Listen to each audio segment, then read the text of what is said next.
दोस्तों, गम में डूबी मेरी हर आहें हैं। गम में डूबी मेरी हर आहें हैं।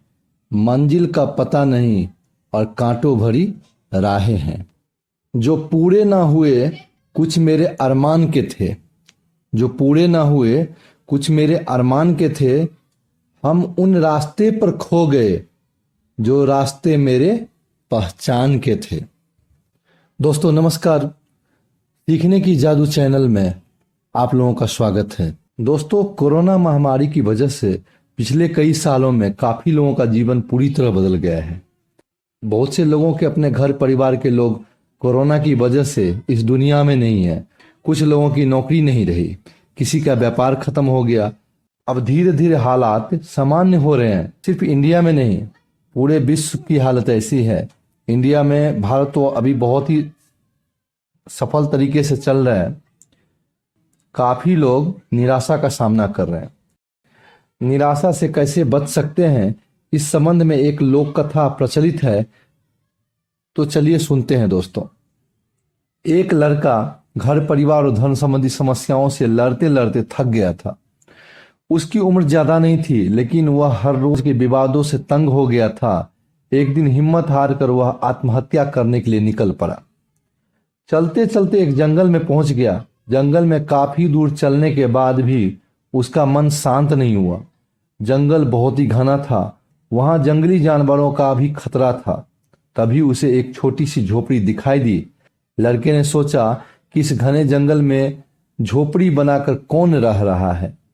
अपनी जिज्ञासा शांत करने के लिए वह लड़का झोपड़ी की ओर बढ़ने लगा। झोपड़ी के पास पहुंचा तो उसे एक संत दिखाई दिए।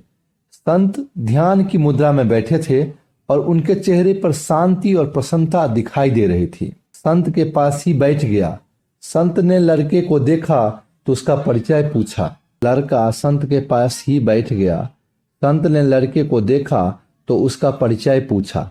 लड़के ने कहा कि वह अपने जीवन में परेशान हो गया है और मरना चाहता है, इसीलिए इस जंगल में आया है ताकि किसी तरह से अपना जीवन खत्म कर सके। संत ने लड़के की बातें सुनी और समझ गए कि कम उम्र में मिले तनाव के कारण ये बहुत ज्यादा निराश हो गया है। उन्होंने लड़के से कहा कि तुम्हें निराशा से बचना चाहिए। समस्याएं तो आती जाती रहेगी, समय एक सा नहीं रहता है। संत ने लड़के को समझाने के लिए एक कथा सुनानी शुरू की।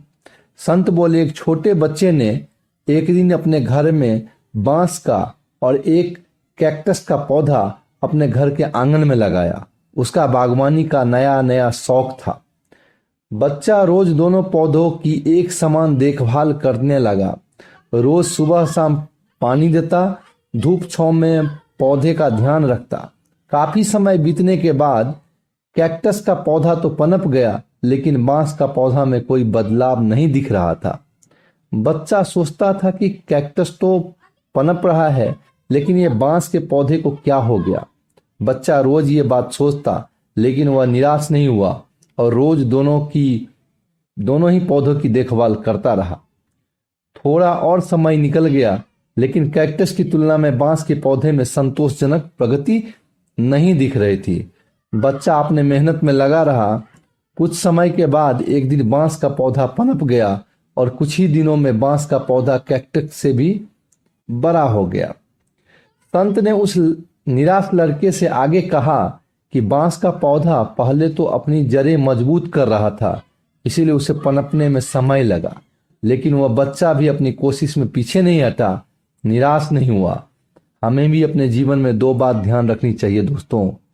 पहली बात तो यह है कि हालात जो है वो कैसा भी हो, सकारात्मक और धैर्य न छोड़े। सकारात्मक सोच और धैर्य को नहीं छोड़ना चाहिए दोस्तों। दूसरी बात यह है कि पहले हमें अपनी जड़ें मजबूत करनी चाहिए। अगर हमारा आधार मजबूत होगा तो हमारा काम तेजी से आगे बढ़ेगा। सकारात्मकता और धैर्य रखेंगे तो जीवन में जल्दी ही संतोषजनक बदलाव दिखाई दे सकते हैं।